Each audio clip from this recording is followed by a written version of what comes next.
one simple summer activity to engage children with ADHD and autism in learning. Hey there, I'm Charlotte with Colorful Teaching for You. Thank you so much for joining me. Now, a lot of people think that teaching children or getting them involved in learning during the summer is going to be really difficult, but it really doesn't have to be that way. If you provide an outline for your lessons and have them fun and flexible, your children are going to want to learn because they're going to find that it helps provide them with some stability, okay, and it also stimulates them. And I'm going to talk to you today about how to stimulate your children in learning. Now, it's important for both for their academic and for their own personal development. I've provided 5 different reasons for it, and I would love it if you check out the link in the description where it says full episode to really get a little bit more in depth with this, but I'm going to just talk about it right now as well. The first thing it does is it prevents social regression, or what teachers call the summer slide. It also provides children with structure, like I've mentioned earlier, that children with ADHD and autism desperately need, so it does help with that. It also caters to and foster their current interest, or allows them to delve deeply into a new interest, so that they are, constantly excited about something. It reduces their ability to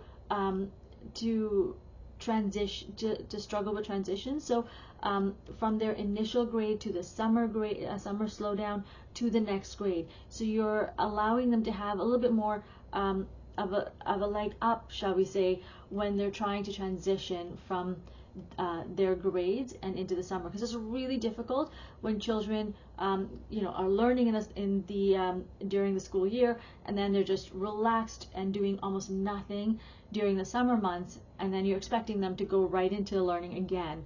So this helps with that transition. The next one is it increases their confidence level, their curiosity, their independence, and their social skills.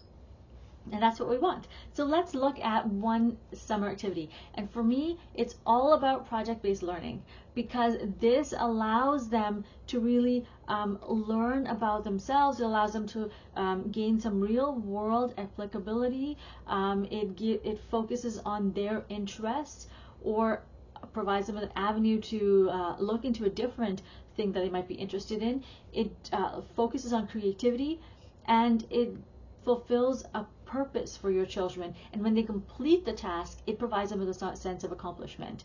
Now, the resource I've already created for you for project-based learning, all you have to do is go to the link where it says full episode, go to step number 1 where it says project-based learning, and click on the link or the image, and you can download yours. Everything is prepped and ready to go. It also has a step-by-step teaching guide, so you don't have to worry about it. You can do this in your classroom or at home. So what it focuses on here is language development, so reading, listening, and speaking skills. You've got geography lessons, art, planning and organizing, and so much more in this activity. Okay, now I also, if you check out the full episode, if you go down, I've got 3 teaching tips for you as well.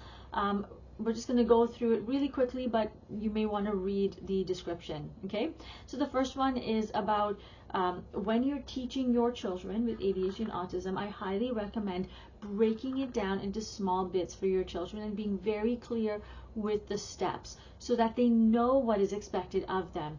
If at all possible, hold up the pages that you are using for that lesson when you're teaching it to them, so that they are able to see it and it solidifies this in their brain. Otherwise, it becomes a little abstract. I highly recommend not giving the entire resource to your children, but 1 or 2 pages only that you are working on, so that they don't become overwhelmed. And if you're saying, oh, go to page, I don't know, 10, they're not, it's going to be too much for them. If you just say, let's look at this page and hold it up, it's that much easier. Okay, the second tip is to allow children to collaborate with each other, because it gives them the room to learn from each other, and also gets them a little bit more excited about the topic as well.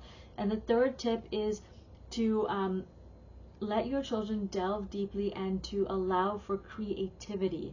So there's lots of room here for them to create what they want. Yes, you're providing them the structure. This is the guideline. This is our starting point.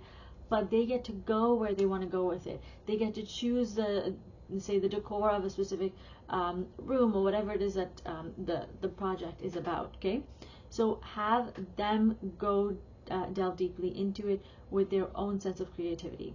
All right, thank you so much for joining me. Let's recap really quickly. We've looked at the reasons behind why it's important to teach our children during the summer, have them learn during the summer months, and we looked at one specific activity, and that's project-based learning, and we've looked at 3 different teaching tips. All right, thank you again for joining me. If you have any questions, feel free to send me a message or check out the link in the description. Thank you, and I hope you have a wonderful day. I'll see you later. Remember to create, experience, and teach from the heart. Take care, my friends. Bye.